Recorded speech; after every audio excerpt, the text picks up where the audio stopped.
இந்த போறப்பு தான் நல்லா ருசிச்சு சாப்பிட கிடைச்சது.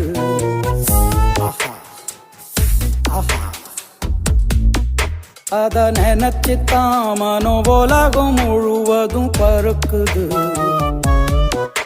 அட சுட சுட, அட சுட சுட,